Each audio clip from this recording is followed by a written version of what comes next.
Salut, c'est Bhaskar pour Hypnomachie et aujourd'hui nous allons parler de l'hypnose dans le couple.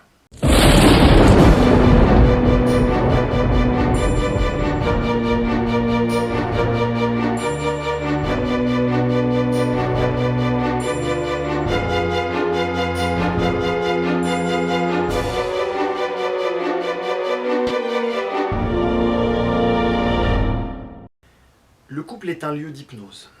C'est un lieu d'hypnose parce qu'avant tout c'est un lieu de gratification.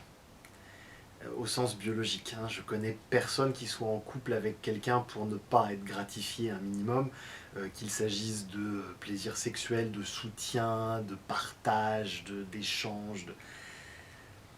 Et quand la gratification vient à manquer, l'hypnose est une des stratégies qui sont à notre disposition pour essayer de retrouver cette gratification.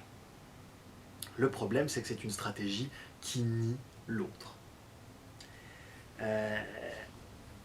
Les moments de dispute sont des moments particulièrement intéressants parce qu'ils permettent vraiment de constater de façon très claire ces processus hypnotiques. Prenons par exemple le processus d'étiquetage. Le processus d'étiquetage, ça consiste en gros à dire à quelqu'un « Toi qui es si serviable, est-ce que tu voudrais bien venir demain chez moi pour m'aider à monter mon meuble d'Ikea ?» Nous nous adressons uniquement à la personne, à la partie serviable de la personne et non pas aux parties moins serviables de cette personne. Autrement dit, nous ne la reconnaissons pas dans sa globalité, nous adressons uniquement un message à une sous-partie d'elle-même.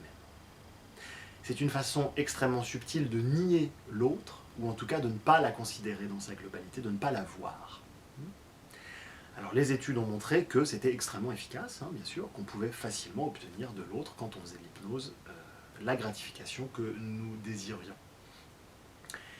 Dans le couple, on va retrouver ces processus d'étiquetage amenés parfois de manière positive, bien sûr. Tu es beau, tu es belle, tu es intelligent, tu es formidable.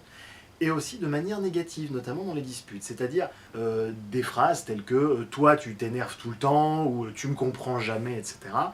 qui vont renforcer chez le partenaire cette image de lui-même comme étant quelqu'un qui s'énerve souvent, qui ne comprend pas, etc. C'est-à-dire qu'en disant cela, nous allons, dans une certaine mesure, hypnotiser notre partenaire dans une direction qui ne nous arrange pas du tout. Si nous ne sommes pas conscients, il va nous hypnotiser et nous allons effectivement être moins à son écoute, plus souvent en retard, etc. C'est dire à quel point l'autre, dans ces moments, a fait le tour de toutes les stratégies qui étaient possibles pour essayer d'obtenir de la gratification. Et là, il n'en peut plus, il attaque hypnotiquement et il attaque l'estime de soi de l'autre. Et c'est un processus qui est classique, qui peut s'apparenter aux drogués en crise de manque, qui sont prêts à faire n'importe quoi. Et c'est exactement la même chose. Le cerveau limbique est en manque de gratification. Je parle de l'autre, mais cela peut être nous qui sommes en manque de gratification et qui avons recours à ce genre de procédé. L'idée étant d'en être peut-être un peu plus conscient pour essayer de comprendre quel est le niveau de tension émotionnelle et le niveau de besoin du cerveau limbique d'être gratifié. Ce processus se rencontre souvent en collaboration avec un autre état hypnotique bien plus subtil, qui est la régression en âge. La transe hypnotique de régression en âge, c'est simplement le fait de revenir à un moment passé, un moment où nous avions 6 ans, 7 ans, 8 ans, 10 ans, 12 ans, et où nous revivons le présent avec les ressources de l'époque. Inutile de vous dire que si nous revivons le présent avec les ressources face à la frustration d'un enfant de 6 ans, ça risque d'être extrêmement difficile de constater que le partenaire n'est pas prêt à nous gratifier maintenant. Pourtant, c'est ce qui a lieu chaque jour dans des millions de couples. Cette transe de régression en âge est extrêmement subtile.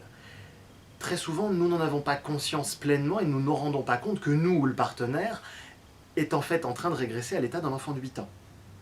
Dès que nos états émotionnels dépassent 5 ou 6 sur 10, il y a de bonnes chances que nous puissions être confrontés à un état de régression en âge.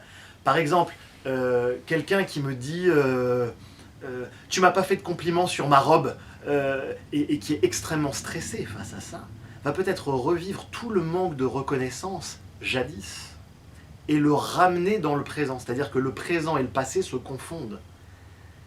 Et ça va être toute la colère et toute la tristesse de l'enfant de 8 ans qui va revenir aujourd'hui alors que la personne peut avoir 40 ans. Mais virtuellement, à ce moment précis, pour elle, dans son expérience subjective psychique, elle en habite.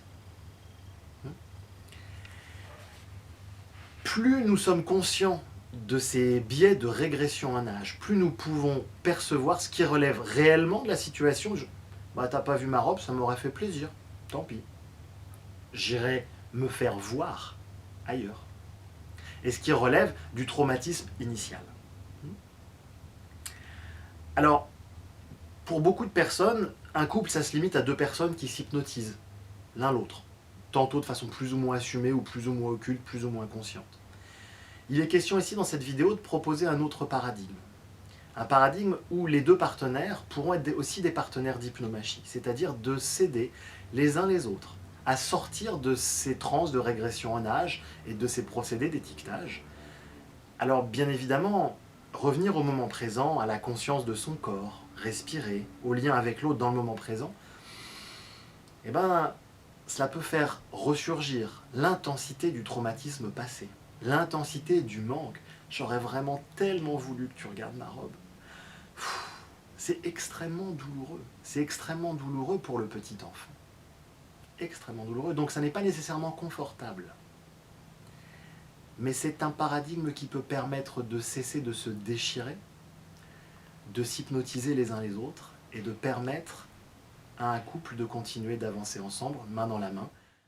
Bien évidemment, le propre d'une relation intime n'est pas uniquement d'être dans ces rapports de déshypnose, ça c'est ce qu'on appelle des relations thérapeutiques, et il convient également de continuer à prendre le temps de partager, d'échanger, de prendre du plaisir et de passer du bon temps.